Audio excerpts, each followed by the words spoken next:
As someone reasonably connected with Warhammer, there's a common sentiment I see in a lot of posts online, and that some level of people going, humanity's the best. Humanity is the bravest, humans are the best warriors, mankind is the most intelligent and best race in all of fiction. And look, I get it. I'm a human. Everyone wants to imagine that in some sci-fi or fantasy setting, they'd be the best fellas around in some capacity. Even as a dedicated Eldar simp, I've appreciated plenty of these posts. I see a Helldivers video with I'm still standing playing, and I'm like, oh yeah, the indomitable spirit of mankind is unbeatable. But there's an exception I've noticed, at least to those of us not completely brainwashed into thinking the Imperium is something to aspire to. Something that those of you who can appreciate a good sci-fi alien species can wholeheartedly agree with. Almost every single person who says something along the lines of humans are an unstoppable juggernaut has to shut their mouths when someone mentions the Sanghelios. Now that my cards are on the table, I speak to those of you willing to have a civil conversation about sci-fi aliens. Take a seat and listen as I tell you about a wonderful race. Not one of Mary Sue's, not one that wins because some plot-ordained hero or god lets them. No, listen as I tell you about a species that fights and dies for their honor because the Covenant demands no less of them. Because the great journey will be seen to its end, and it is the elites that are the sword arm of those who guide us to its completion. Before we talk about their lore though, you ever notice how elites are pretty jacked? I mean, they're all 8 feet tall and like 110% muscle. And I bet that's because they know all about Control, the sponsor of this video. Control offers meal shakes, protein bars, and protein cookies that are the most rare of all things. They're good for you and good tasting.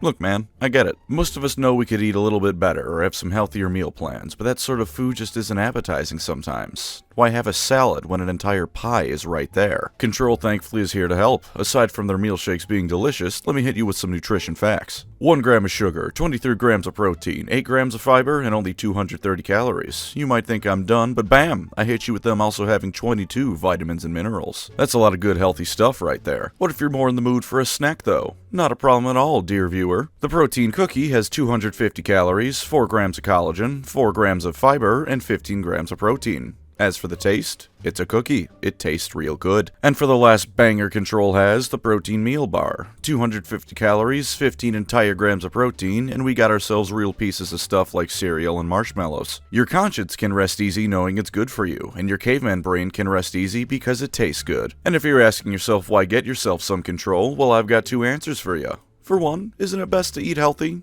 And if that healthy food also tastes like dessert, isn't it all the better for it? And for 2, discounts. Use my link in the description and use code Pancreas for 10% off your order. That's right, Control has healthy, tasty stuff for you to enjoy, and you can get a 10% off with my link and code Pancreas. So what are you waiting for? Whether you're working out, gaming, or just relaxing, you should get yourself some Control today.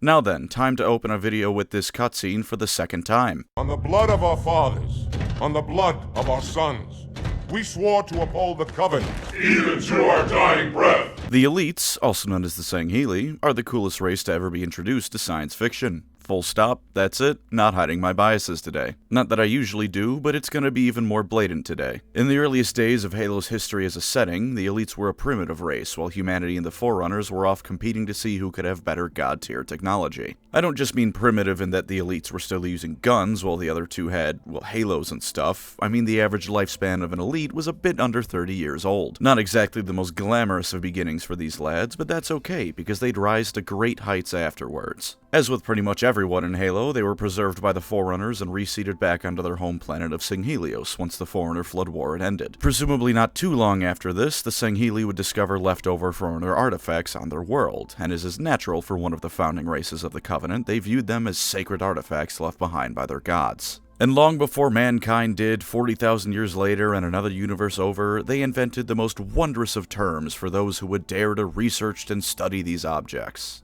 Heretics. If you touch the fancy Forerunner god relics, the four-jawed witch hunter is gonna burn you at the stake. During this time, Sangheli culture developed into more or less how it would stay well into modern Halo, a feudalistic system where the rulers of a clan of Sangheli are elected by a council of elders. Of course, I'll go more into their culture later, but for now, just know that these rulers, called Kaidons, are every bit as martially as inclined as you'd expect them to be. Going against the Kaidons' will was, of course, also heresy. In spite of largely refusing to study Forerunner technology, the Sangheli still managed to to become an interstellar empire while mankind was still in the Bronze Age. With dozens of planets under their control, they were no doubt smaller than the future Covenant or even the UNSC would be, but still a force to be reckoned with. Unfortunately for them, however, they would soon encounter another species who had less inclinations against using foreigner technology, the Sanghelios, otherwise known as the Prophets. The Prophets who appeared to the Sanghelios were themselves ones who had left their homeworld after a civil war about the very same thing the Sanghelios considered heresy, whether or not to use sacred foreigner relics. Towards the end of that war, the Prophets in favor of its use managed to gain access to a foreigner dreadnought, and aside from the massive boost that alone would give them, they naturally reverse-engineered as much as they could. When the Prophets showed up, they initially had only come to Sanghelios for the foreigner artifacts they detected the planet held.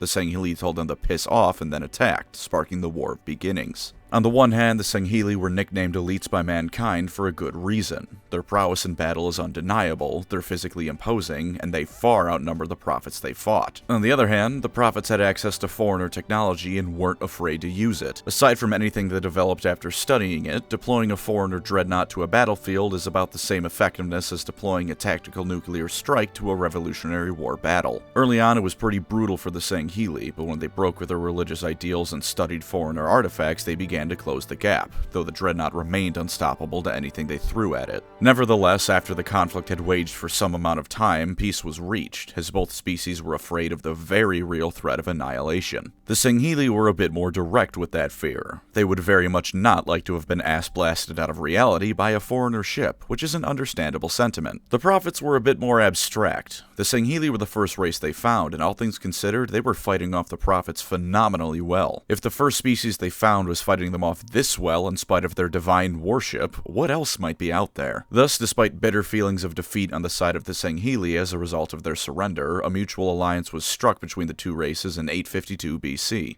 The founding charter, known as the Writ of Union, aka Even to our dying breath, was signed, and the alliance that would grow to become the Covenant was born. After 86 years of warfare, the first age of reconciliation began. Each race would more or less agree that all that dreadful war of extermination nonsense was water under the bridge, and they would go together into the future as allies now. There was a slight hiccup a year later in 851 BC when a group of Sanghelios led by one Zelius rebelled against the Covenant, but that matter resolved itself. The rebels that became known as the Usans had the shield world they were hiding on disassemble itself, and the Prophets sent to bring them to heel simply decided to leave. Those elites would live on the pieces of the shield world until after the Human Covenant War, when they would return to Sanghelios, but all you really need to know is that now the species at large is part of the Covenant. For completionist's sake, I should mention that the Hiragak, or engineers, were also present at this point, but they're a member of the Covenant in the same way a tank is a member of a nation's military. It's there, it's useful to have, but I wouldn't call an Abrams a soldier. They had a number of positions in the newly formed Covenant, but if you know the basics of Halo, you can probably guess their main role. The Sanghelios for most of its history would be the head of the militant arm of the Covenant. As more races came into it, it was the elites who were deployed if things went south, and force had to be used to integrate any potential member species. From the lowest-ranking blue-armored elite miner to the highest of admirals, it was the elites who would go forth and bring the word of the Prophets to the galaxy by force when it was required. That's not to say warfare was all they did, of course. The elites were one of the founding members, and the ruling caste of the Covenant consisted of them as well as the Prophets. The High Council of the Covenant had 200 members, which were a mix of elite commanders and prophet ministers. While the three prophet hierarchs had the most power, the elites on the council held no small amount of influence themselves. Plenty of Sanghelios political maneuvering could and would occur as they sought to gain a one-up on their rivals through whatever means necessary. Said rivals would oftentimes include prophets, because even though they're a part of the Covenant now, that doesn't mean tensions would magically disappear overnight. Though to some extent a united front would be presented to the lesser members of the Covenant, behind the scenes the elites and prophets were at each other's throats politically as often as not. Case in point, the Arbiter.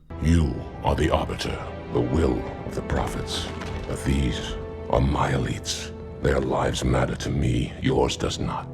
That makes two of us. Note how Ridus in the same sentence acknowledges the Arbiter is both the will of the Prophets, and yet also worth less than any other elite under his command, which Thelvedam agrees with. This was not always the case. In days past, before even the founding of the Covenant, the Arbiter was not a mark of shame. Long before they had ever reached space, the Arbiter was essentially the king of the elites. The position was described as part king, part judge for the rest of the elite clans. Though at one point an exceptionally brutal Arbiter took control of an entire continent on Sanghelios before he was disposed of, of, the Sangheli always respected the position. Naturally, the Arbiter was a great warrior, but the holder of the title was also expected to be wise. You need some amount of wisdom to be the Judge King, unless you'd like to end up like that Isru Labat fella, the one who was executed for being a tyrant. His exact fate isn't specified beyond being overthrown, but I'm gonna assume at least some amount of drawing and quartering happened, so the carrot and the stick in equal measures is best to be a good Arbiter. Even when they joined the Covenant and the elites lost much of their culture, the position of Arbiter stuck around. And for most of the Covenant's history, it was one that elites would strive for, a symbol of justice and peace of all things across the Covenant. It was the outright commander of the Covenant military, and if you weren't a hierarch, you didn't question the Arbiter. And though the Arbiter was the will of the prophets, it was also one of the few positions that could outright challenge and suggest massive changes to the prophet's decrees. It was an Arbiter that convinced the prophets to let the hunter worms that didn't eat foreigner artifacts into the Covenant when the ruling hierarchs just wanted to kill them all. This all changed in the 2100s with one elite, Fel Shavami. A great hero, leader, and well respected by pretty much every Sangheli ever, he felt that the elites had fallen from what they once were. Where once they pursued honor, they now pursued petty power and supremacy over one another. He also had the slightly heretical belief that the Great Journey was a lie used to keep control over the elites by the prophets. Naturally, this got him marked for death, which did happen, but at the cost of an entire goddamn army sent after him, and with his death, the prophets were able to turn the position into a mark of shame. Now the position was for notable but disgraced elites for whom the only other real option was death. A position of the utmost respect was stripped of its power, and with that, the elites lost yet more ground in the political arenas of the Covenant. On the plus side of all this, we did get a pretty kick-ass animated short out of this guy's story. And to finally see what female elites look like. Apparently, they look like Avatar people, but not blue. This sort of thing was by no means uncommon. This is just the most extreme example of it. Many high-ranking Sangheli admirals who had grown a bit too powerful would oftentimes find themselves rewarded with a position in the ass end of nowhere within Covenant space, with little chance of ever receiving true glory to further their careers. And while this sort of thing might seem obvious in hindsight, given how the original Halo trilogy ends, keep in mind I'm explaining something that occurred over thousands of years. The prophets were subtle, and in many ways the elites held just as much power, if not more so, than they did in select areas. In matters of war, the elites were the ones who decided how to actually fight and whatnot, and back at home, the elites could certainly throw their weight around if they truly needed to. Their power and culture being eroded was a slow and subtle thing over thousands of years, not something that just happened out of the blue during Halo 2 and Master Chief's wild ride. Speaking of, we might as well keep their history going. For some time, this was the status quo of the Sangheli. The prophets would be slowly but surely maneuvering themselves into being the dominant power in the Covenant, but the elites would hold on to no small amount of influence themselves. All of that would begin to change in the year 2525. For the Covenant, this was the start of the Ninth Age of Reclamation and the War of Annihilation. For humanity, this was first contact with a sentient alien race, and the beginning of the Human Covenant War. And you know how it goes. In spite of the constant political infighting the Sangheli and the Covenant faced, they initially went into the war with no holds barred. These were a race of heretics who would see the Great Journey undone, and that would simply not do. In the initial stages of the Human Covenant War, the elites fought exactly as the prophets wanted them to. There was no quarter given, no mercy. Mankind was vermin and would be eradicated as such. As the Covenant realized that mankind was a bit more substantial an opponent than they first thought, more and more forces were sent in to deal with them. That, at least, is my understanding and explanation for why Harvest took 5 years to fall, and then about 800 planets afterwards took 20. And for the first decade at the least, this attitude did not change within the elites. The elites exterminated everything from UNSC military forces to refugee camps of humans fleeing from the outer colonies, and they fully intended to finish the job. But the Human Covenant War was nearly 30 years long. In the real world, where we don't pretend that something only 2,000 years old isn't too ancient, that's a long time. And as the war progressed, the elites were at the forefront of it to observe their human foes. And what they saw was some thoughtful stuff. Though far frailer by comparison, because remember, humans are about the size of a grunt, human combatants would face off against even the fiercest of elites with little to no hesitation. They'd see squads or even individuals sacrifice themselves to either take a bunch of coveys down with them or to buy time for their comrades to escape. They saw countless examples of humanity defying the odds to hold out just a bit longer, moments where the strategic minds of humanity such as Preston J. Cole equaled or even surpassed theirs. They saw an honorable race, one that surely the hierarchs were mistaken about, because if humanity was truly nothing but vermin, the Covenant would have wiped them out within a few years, let alone have a chance to be impressed by them. In fact, I dare say it, some elites went as far as to say that humanity might be an equal to them, which is something that in the entire history of the Covenant they never truly saw of any other, save maybe the prophets, depending on how nice race an individual elite was feeling. Perhaps most of all, a select few humans were able to bring about a feeling in the elites that I imagine they never thought they'd feel. Fear.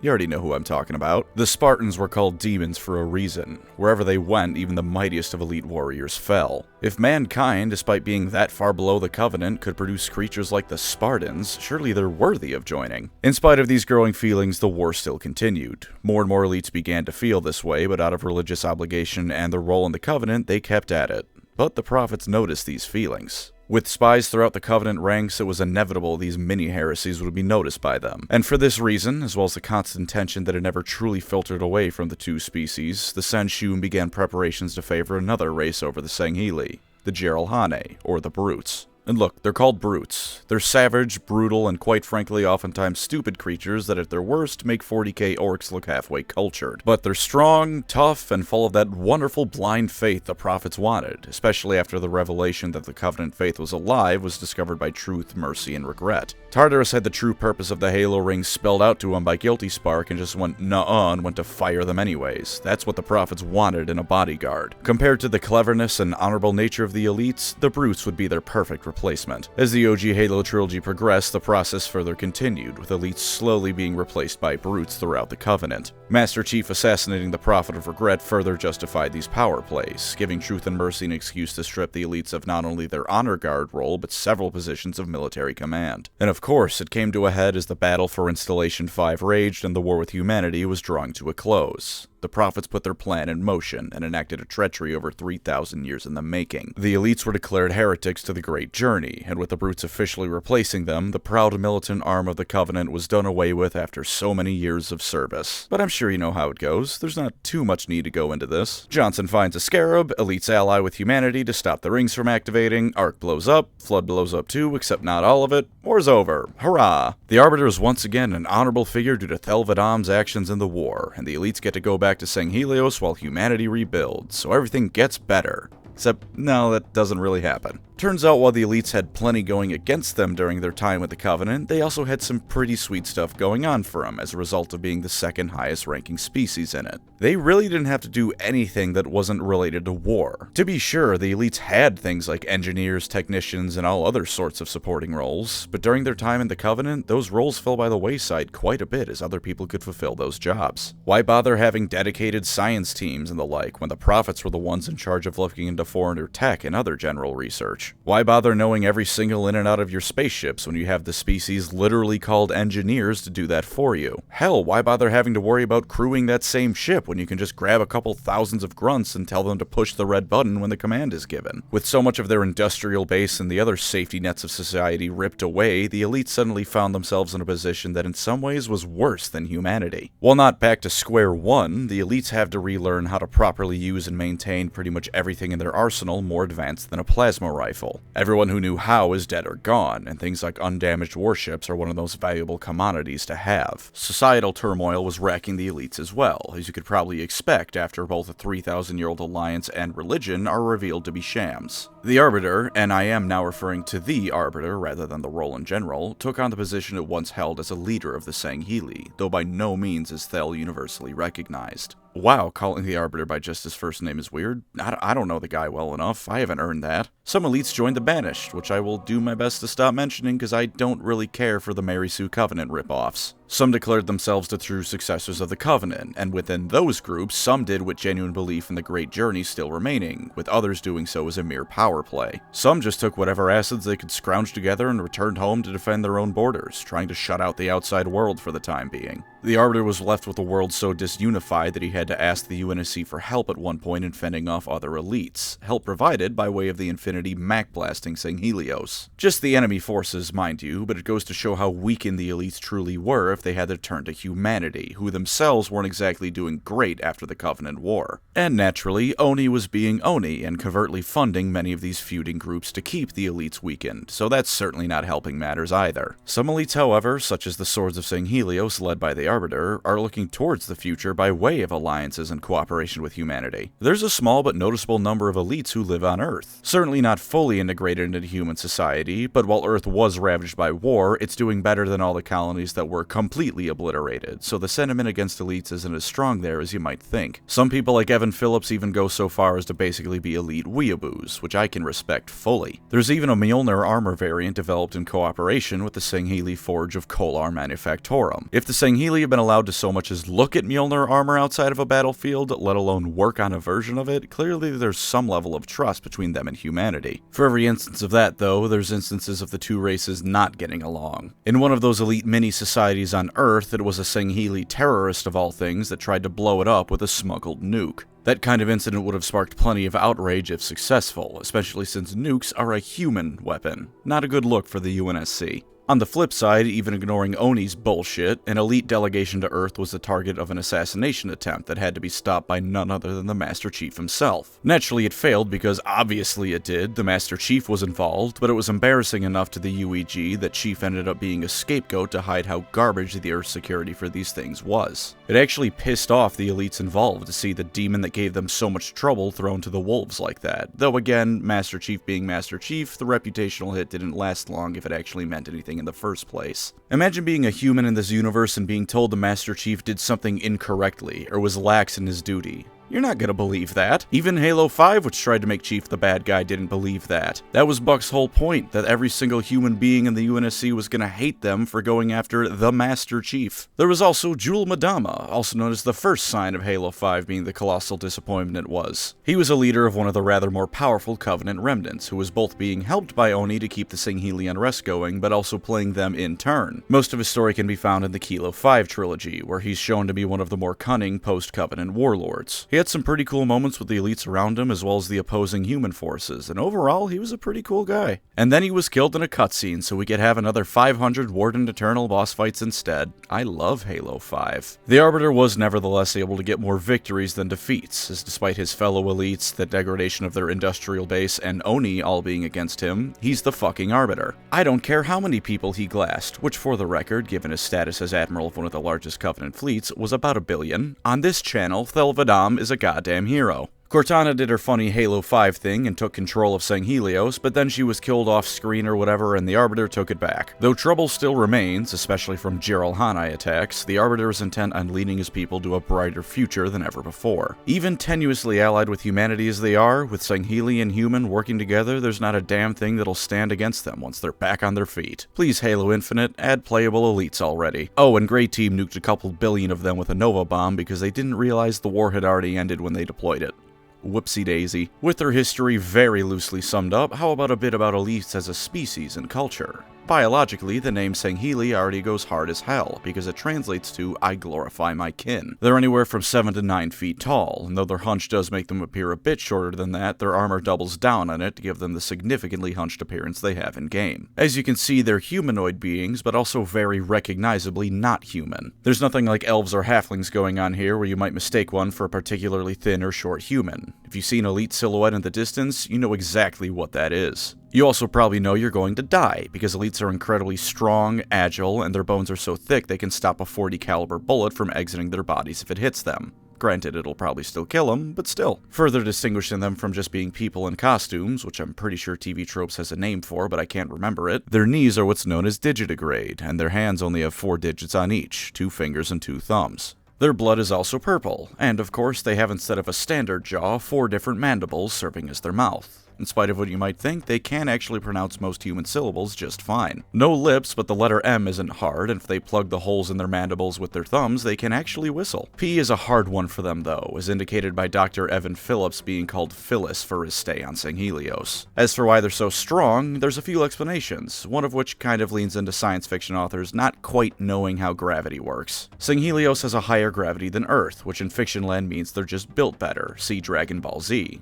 While it should have made them shorter and squatter, we've instead got a much more limber and agile species. With their gravity being so high in Sanghelios, going to more Earth-like gravities lets them move like murderous ballerinas across the battlefield. Alternatively, they're a highly militant species that no doubt keeps their bodies in peak physical condition, and remember that Covenant technology at its baseline is more or less equivalent to Mjolnir armor. Their equipment enhancing their physical strength further is by no means out of the question. For some less glamorous but still interesting fake science, they lay eggs. No births here, elites come from eggs. Also, you know how we've gotten different designs for elites pretty frequently in Halo? Those are all canonical, they're just different phenotypes for the species. Honestly, pretty cool explanation for design changes. Not entirely sure on the biological possibility of it, but it is cool. There's also female elites, which do look rather significantly different from their male counterparts. As I said, looking like Avatar people, but not blue. I don't entirely grasp the reason for that design choice, but I have a sneaking suspicion it was someone at the animation studio trying to create waifu bait. My final word on the matter is quite simply,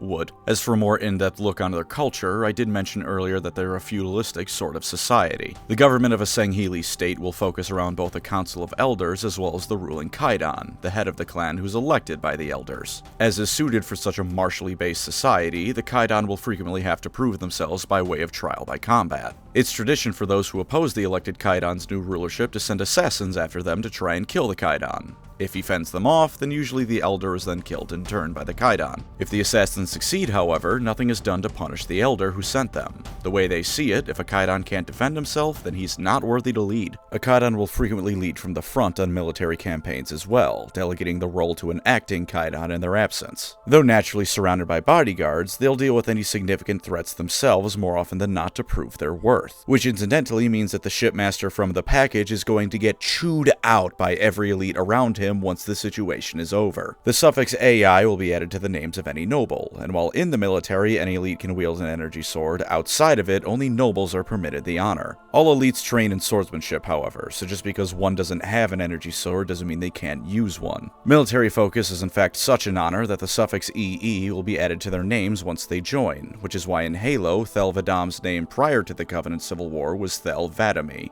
This practice did largely fall out of favor after the Covenant dissolved, but a few still use it. In spite of this huge focus on martial affairs and the decline of other roles during their time in the Covenant, elites do have plenty of other fields they partake in. Artisans, engineers, which worth noting are frequently the same thing if you couldn't tell by looking at Covenant equipment, these and more are found throughout Sangheli society. It's just that all of these are treated as secondary to more militaristic pursuits, or even as just hobbies to be done in their spare time. But none of them are looked down upon, with two major exceptions.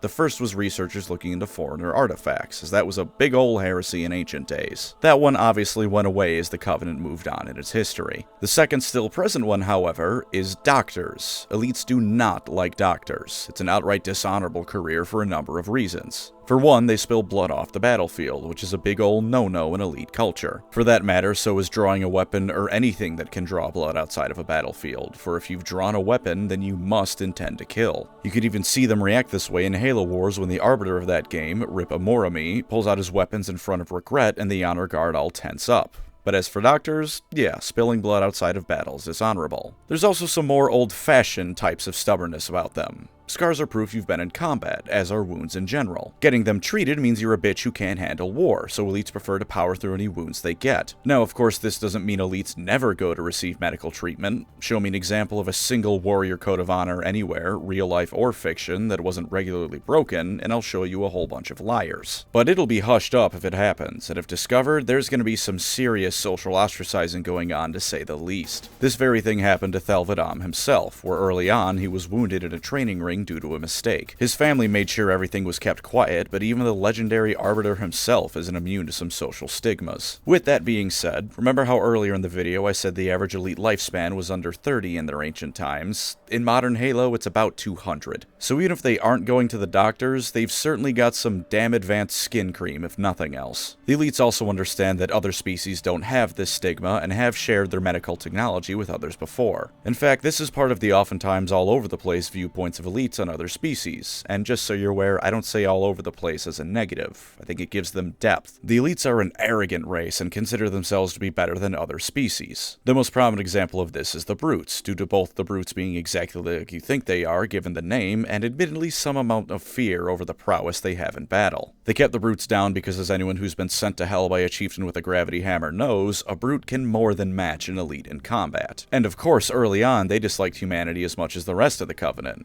But at least for most elites, they're somewhat open to being proved wrong. They recognize when another species displays valor in war and will respect and appreciate it. Even ignoring humanity, this happened with the Grunts of all things. During the Grunt Rebellion, the elites as well as the rest of the Covenant were sworn by the little guys, because when you corner a Grunt, they're tenacious little buggers. warriors. You've seen them whip out dual plasma grenades for the suicide charge. Those bastards can throw hands when they need to. They recognized the young boys' fighting ability and allowed them to actually carry weapons into battle going forward, as well as be integrated with elite units, turning them into proper infantry that, granted, were still utilized as meat shields. As a quick side note, this was one of those few areas the elites could go completely against the prophets on, since the writ of union dictated that elites had final say in all matters regarding the security of the Covenant. Ignoring the honor guard of the prophets, that is, but I kind of get that one, because the hierarchs should probably be allowed to choose who they want to be their bodyguard. Even with that being said, it took a hierarch himself to order Ridus Vadam to not interrupt and Master Chief assassinating Regret. After all, if the elites could keep the Prophet of Regret alive, then Truth and Mercy wouldn't have the excuse they need to order them all killed. Back on topic though, elites are truly willing to recognize another species, if not quite as equals, then at least as worthy adversaries and brave warriors, and they'll genuinely respect them for that and treat them better for it. When Kurt was about to pull a real funny prank on some elites, one of the ones he was fighting told him there'd be one last fight before they killed him. Not that they'd easily slaughter him, though they did say he would die. Not that they'd bulldoze him into the ground, for such is the might of the Covenant.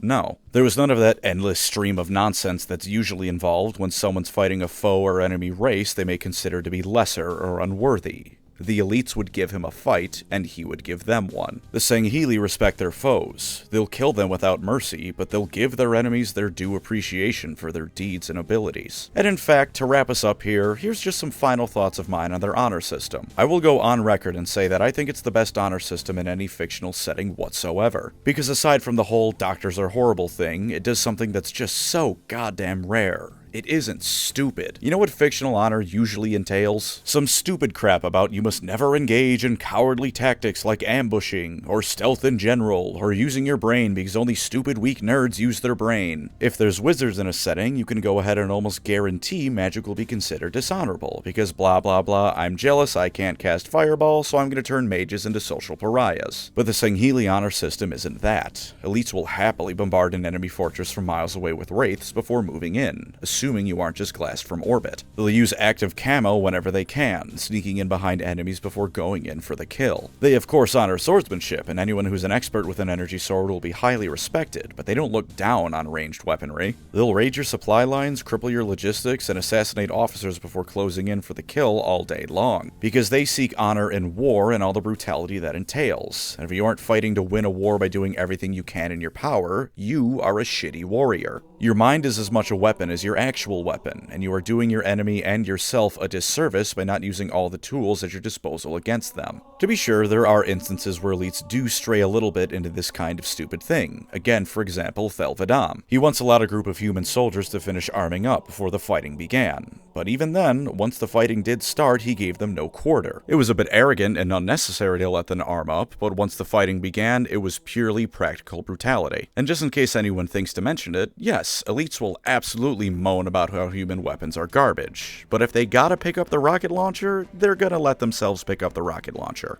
And while this is dismissive, let's be honest with ourselves, even armed up, most groups of humans are no match for an elite, especially one such as the Future Arbiter. To repeat myself, they're called the elites for a reason. And sure, this sense of honor to bring their full might to their foe and leave no challenge unanswered has absolutely bit them in the ass before. The last official words of Preston J. Cole were him calling the entire Covenant religion a sham before he led a whole bunch of elite-commanded ships into a gas giant that he turned into a star with nukes. Danforth Whitcomb, hallowed be his mustache, decided he'd skip the gas giant and bring the star right to them.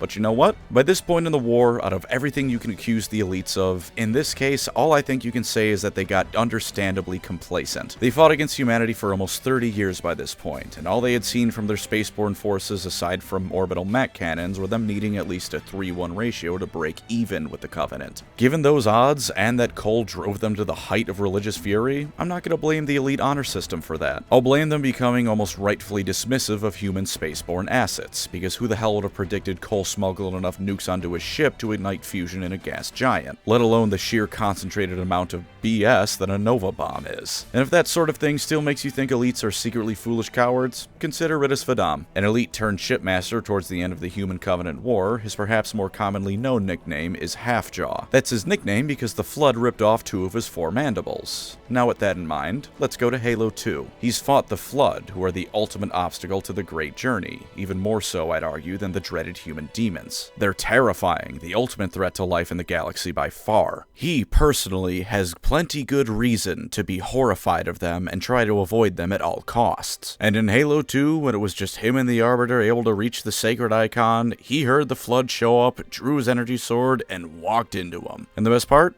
He shows up later in the game and then in Halo 3, completely unharmed. That doesn't sound like bitch-made material, now does it? Also, he can give a hell of a speech. No species can really be called cowards if they produce someone like Ridus Vadam. We shall cut into the heart of this infestation, retrieve the icon, and burn any flood that stand in our way.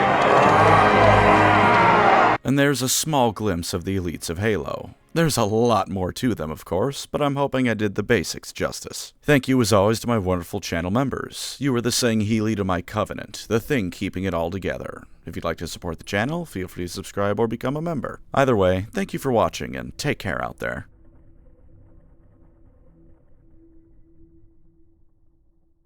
If there was ever a problem with declining birth rates on Sanghelios, I promise I would single-handedly solve the issue.